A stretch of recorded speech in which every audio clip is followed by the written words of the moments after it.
Welcome back to Les Schwab Tire Center's Outdoor GPS. It's time for Owin's Field Report, sponsored by Les Schwab Tire Centers.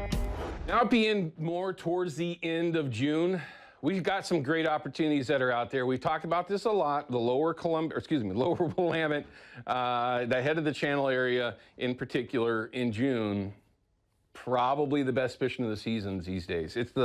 It's interesting, disappointing in a lot of ways, but still yet great opportunities. Now this week when I actually went out there, it was one of the best days, if not the best day, as far as catching goes that I've seen yet this season. Now you got a lot of boats that are down there, yes, but did see quite a few fish caught, more so than I've seen caught yet this year in any one given time. It was a little slow for my boat. We had a couple of opportunities and was able to finally land one.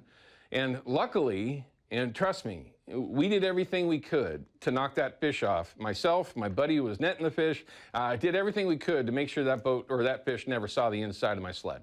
Okay, it's a long story, I won't get into it, but it was funny, and it was only funny because we actually did get the fish into the boat, and at the very least, it was the best fish of the year.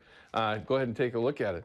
Now, it is pretty sad to say when an 18, 19 pounder comes up and makes you panic. And 10, 15 years ago, if we caught an 18, 19 pounder, it'd be like, this is another Chinook, no biggie. But to finally see one that made you go, oh, it's a good one, pretty darn happy about it. 360 with a 3.5 spinner behind it. Which one was that actually? It was the red and gold, old school. Actually on a cloudier morning, which I thought was interesting. But in the end, it was pretty darn good fishing. That was the only day that I was actually able to make it out, but I was happy to be able to take home my best fish of the year. And it cut almost like a Columbia fish, which I was pleasantly surprised by. It's already been devoured. It's gone. But fishing overall this week has started to slow down a little bit down there. I don't think it's going to slow down to an end, but it wasn't, say, as hot as it was or as good at fishing as it was, say, Sunday, Monday, Tuesday.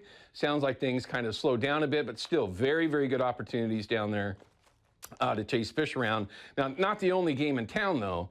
Yes, below Bonneville, Chinook are closed currently, but the summer steelhead fishing and the sockeye fishing has been ridiculous.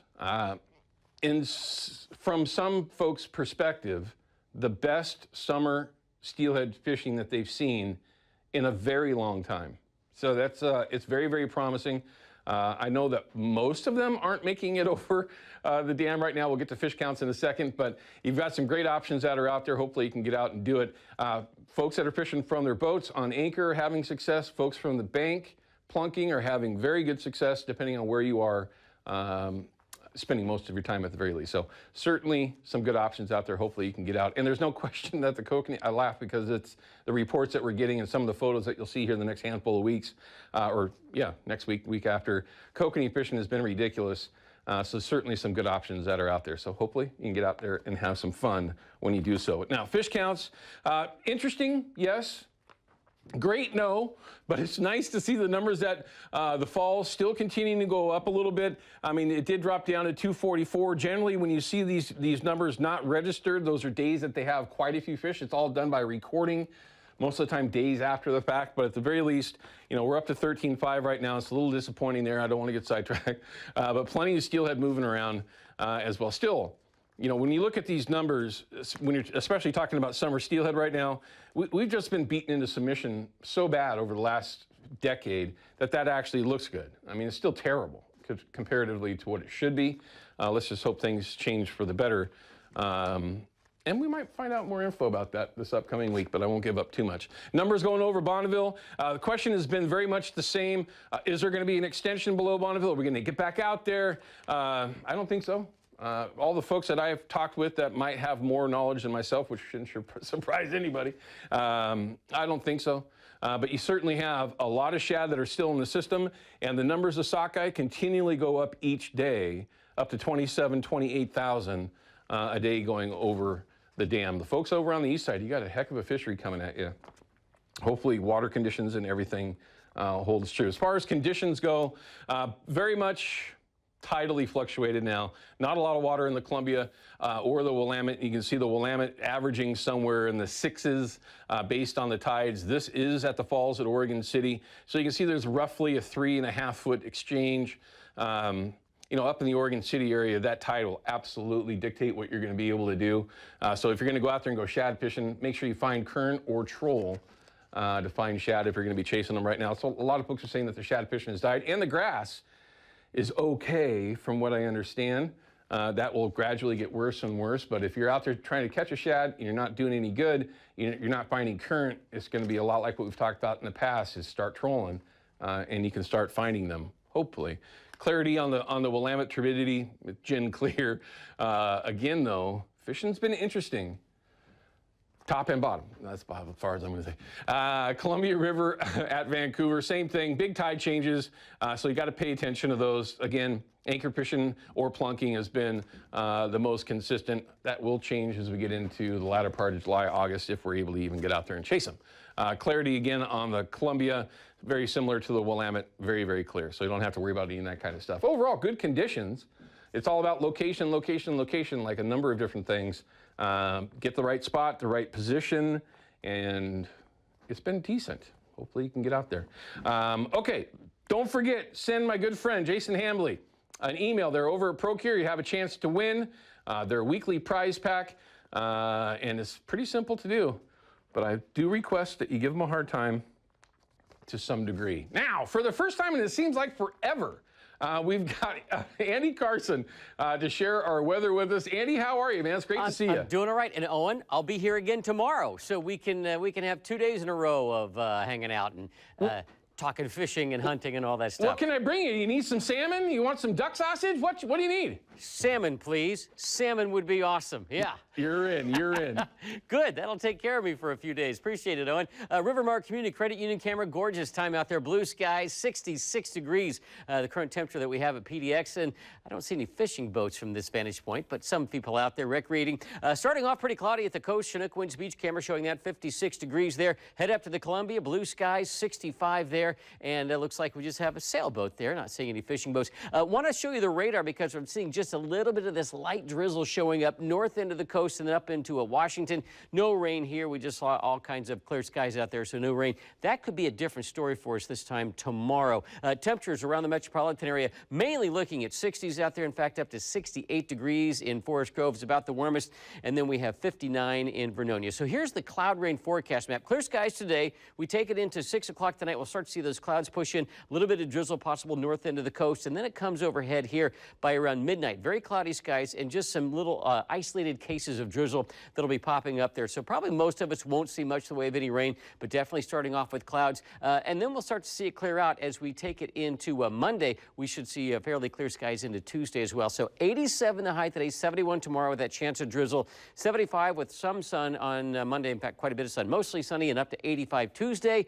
Wednesday, 78, mostly sunny. Thursday, Friday, we're looking at clouds, chance for showers, high 72 to 73. And just to back up a little bit, Owen, Sunday we're calling for an excellent chance of a delicious lunch right after I see you tomorrow morning. Yes, you do. Yes, yes. I've got easily the best fish that I've caught this year. I've got a couple of pieces left just for you. Perfect. Thank you, brother. Hey, thank you, man. We'll see you tomorrow. All right. All right, so we do have a phone call that's hanging on right now. I've got Jake from Goldendale. He's got a question about sockeye fishing. Jake, I'll do the best I can. What's going on? Hey, I wanted to do some sockeye fishing off the bank of the Columbia. Yeah. And I was wondering, how do they fish for them? Do they use a side planer or bobber or directly on bottom? On bottom. On bottom. You're going to want to be plunking, especially if you go to the popular locations. There's a number of them up and down the Oregon side and the Washington side. Sockeye they can be very easy to catch, I'll just be honest. But it's absolutely location, location, location, location, location. And then once you're in the right location, it's how far off the bank you're fishing. And with the tides that we have now and the flows that we have, they're still very, very close to the bank. So it is certainly something to keep in mind. I'm talking about Bonneville Dam. Oh, up at Bonneville Dam? I'm above Dallas Dam. You're above the Dalles Dam. All right, well. Yeah, so we're not affected by tide. Yeah, no, you're not. Luckily for you, those tides this time of year can be very frustrating. Same thing, though. If I was going to be up Yeah. anywhere and I'm going to target sockeye, I'm plunking. I'm just going to be using a spin and glow and probably just a spin and glow, maybe a hoochie on there, or a spin and glow and a coon shrimp. One of the two, same thing that we're using down here. I don't have any experience of folks that are floating a bobber or drift fishing for a sockeye, not that it wouldn't work, especially if you're in the right spot. Bobber and jig, small size, maybe 1/8 ounce or smaller, like a crappie-sized jig with a good hook on it. Simon makes a number of very good jigs that would probably that'd be super interesting too, if you could find it. But yeah, bobber and jig, that kind of stuff would work. I mean, a salmon's a salmon's a salmon. But sockeye, especially when they get above the Portland area, they got afterburners on, man. They are absolutely flying to get up to that Brewster Pool area or somewhere in that vicinity, wherever it is they're ultimately going. But yeah, I mean, really, the most popular way to do it from the bank is going to be plunking, again, no matter where it is that you are. But if you could put something together with that, man, I'd love to see some photos. So don't be shy. Send us some photos, would you? About 4 or 5 foot away from bank. Yes, they are always very tight. The crazy part is they're tighter than you think. Yes. I figured that one. I figured it'd be tighter than it should not. Oh, by a long shot. They're usually, I mean, it's an uncomfortable, for a plunker like myself, it's an uncomfortably close place that you want to drop your gear. I mean, a lot of times it's just flip over and literally you're not far off the bank at all. I would say that the folks that are more, I don't know if I'd say the best at it or maybe the most consistent, are folks that are plunking with line counter reels, which is not the norm when you're talking about plunking from the bank. Typically, when you're plunking, you're not using a line counter because you're casting too far. You'll burn those line counters out very, very quickly. But when you're fishing close to shore with these line counters, the folks that are, again, most consistent, I mean, you're talking 15, 20, 30 feet off the tip of the rod as far as they've got out there. I mean, it's not far at all. That's all I fish in the North Fork of the Lewis off bank. Yes, sir. That's absolutely correct. It's something you could very much say is very similar. But Jake, good luck. If you could catch some sockeye on a bobber and jig, I'd love to hear about that. Let us know, okay? All right, we're going to go ahead and cut to a break. When we come back, though, we're going to have here in studio for the first time world champion. That is so cool to say. World champion Tony Gilbertson from Vernonia here in the studio. World champion elk caller, that is. Jeez, it's so impressive I can barely even say it. We'll be back in just a couple minutes. Outdoor GPS is brought to you by P-Line, because we fish, by Hawken Fishing, perfection in fishing gear, and by Haxton's Canvas and Upholstery, the trusted name of the Pacific Northwest.